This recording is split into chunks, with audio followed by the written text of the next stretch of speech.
Gloire à Dieu. Je vous salue frères et sœurs en Christ. Soyez bénis au nom de Jésus. Pour le message d'aujourd'hui, nous allons prendre notre Bible dans le livre de Matthieu chapitre 15, verset 2 à 3 et le verset 6. Ce message a pour thème la tradition des anciens. Lisons la parole de Dieu. Matthieu chapitre 15, verset 2 à 6. Pourquoi tes disciples transgressent-ils la tradition des anciens?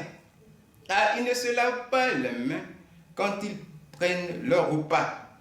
Il leur répondit: et vous, pourquoi transgressez-vous le commandement de Dieu au profit de votre tradition? Verset 6. Vous annulez ainsi la parole de Dieu au profit de votre tradition. La tradition des anciens est ici l'ennemi le plus dangereux, le plus coriace que Jésus a rencontré.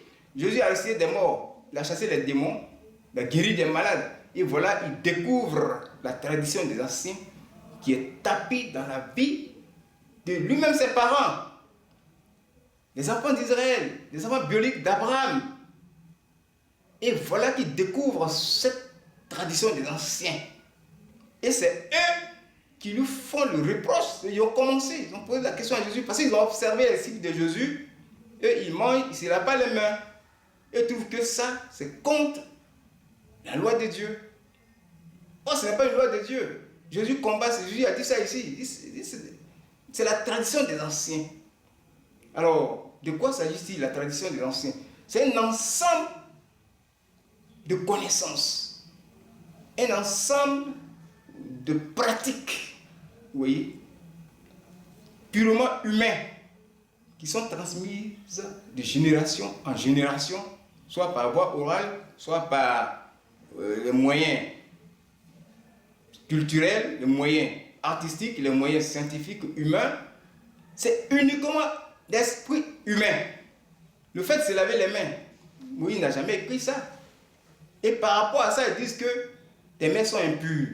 Alors, si tu transgresses la loi, on va te punir de mort. En Marc chapitre 7, verset 5, ils ont parlé de ça. Et Jésus a dit, ce sont des préceptes, c'est-à-dire des préceptes qui sont des commandements d'hommes. Ça, c'est en Marc 7, verset 7. Les préceptes, c'est-à-dire, ce sont des règles de conduite qui viennent purement des êtres humains, des enseignements d'hommes qu'ils ont ajoutés à la loi. Ils sont passés à côté, ils ne suivent plus la loi de Dieu. Les commandements de Dieu ont mis de côté. Donc c'est un danger. Et même ils ne s'aperçoivent pas de ça. C'est Jésus qui est venu voir ça. Donc ça est dans la vie de chacun de nous. Nous étions dans le monde. Après Tite, verset 3, Tite chapitre 3, verset 3, Tite chapitre 3, verset 3. Nous étions dans le monde. Et on a vu ces choses-là. La tradition des anciens. Les anciens, ce sont les chefs religieux, les chefs du peuple. Les anciens, ce sont nos parents, nos ancêtres, le chef de famille, papa, maman, grand-père, arrière, jusqu'à ce que, on cite ses ancêtres, ses aïeux. Ils ont mis en place une manière de vivre. C'est la belle manière de vivre que nous avons hérité de nos pères. Ça nous tire par derrière. D'après 1 Pierre 1, verset 18. Et Jésus est venu nous racheter cette belle manière. Tant que Jésus n'est pas mort à la croix, ressuscité, il ne pourra pas. Donc c'est un ennemi coriace. C'est lui qui fait que nous sommes incrédules. Et c'est ce vieil homme-là, cette belle manière de vivre que nous avons appris auprès de nos parents, qui nous suit dans les maisons de Dieu, devant la parole de Dieu. Et c'est comme une muraille. Parce que tu as commencé à connaître certaines choses du monde. Ça commence d'abord par une action. L'action devient un acte qui est posé. Et l'acte qui est répété, on répète l'acte pendant des années. Vous voyez, on dit de génération à génération, de 100 ans, 100 ans. Déjà, si l'acte se répète à 40 ans, nous sommes ce qu'on appelle la coutume. Donc, si l'acte se répète, ça, on a organisé une fête païenne, soit on a institué une manière de vivre dans la société, parce qu'on n'a pas un contact avec Dieu. Et on pose ces actes-là, on les répète, ça continue pendant des années, 15 ans, 20 ans. Ça devient une habitude. Vous voyez?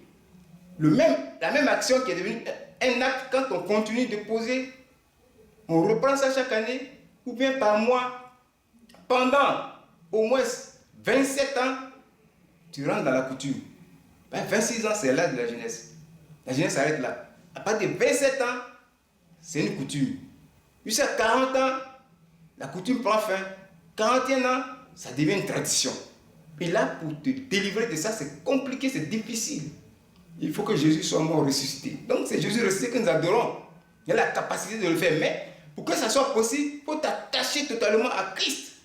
C'est ce qui fait que l'incrédulité est dans la maison de Dieu. Dieu te guérit. Tu sors de là. Et puis bon, tu retournes encore où tu es quitté. Parce que tu es habitué là-bas. Il faut couper les ponts derrière toi. Ce sont les religions qui n'ont rien à voir avec Christ. Le christianisme, c'est la vraie religion. Les gens ont créé des religions. Ça, ce sont les pharisiens et les scribes qui parlent à Jésus. Ce sont les religieux. Quand on appelle les anciens, c'est les religieux. Ils ont créé une religion parallèle.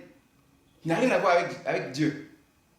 Voilà. Ils sont assis dans la chair de Moïse. Comme nous dit Matthieu 23, verset 1. Et le verset 2 dit, les œuvres là, ce sont des œuvres humaines. Mais ça est sur nous. Nous étions dans le monde. Et ce qui explique le fait que nous ne pouvons pas nous attacher à Christ. Donc au chemin du ciel ici, pour t'attacher à Jésus, il faut te débarrasser de toutes sortes de fréquentations ailleurs. Tu ne dois fréquenter que le Dieu de Papa Florian. Tu t'attaches à lui. Pour t'attacher à lui, il faut avoir tous les éléments d'abord même. Que tu aies besoin d'éléments ou pas, mais chez toi, tous les éléments doivent être sur ta table.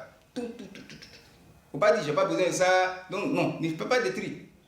Là, à chaque fois, tu es avec toutes ces choses, quelque chose arrive, tu prends, tu suis les consignes, tu es attaché à Christ.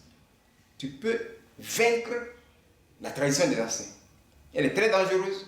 Donc cette parole est venue pour qu'on puisse sortir de là. Cette belle manière de vivre là, qu'on a hérité de nos pères. Christ est venu nous sauver. On va lire même une parole de Dieu, si possible. 1 Pierre 1, verset 18, on va lire ça. Oui, c'était intéressant. On dit, sachant que ce n'est pas par des choses périssables, par de l'argent ou de l'or que vous avez été rachetés, la vaine manière de vivre que nous avions hérité de nous, que vous avez hérité de vos pères. Voilà, c'est un héritage qui porte. Ceux qui se lavent soigneusement les mains, comme c'est écrit dans Marc 7, verset 5, il dit les mains sont impures, mais c'est quelqu'un qui a instauré ça des années en arrière, ils sont nés dedans. Donc faisons attention à la tradition des anciens.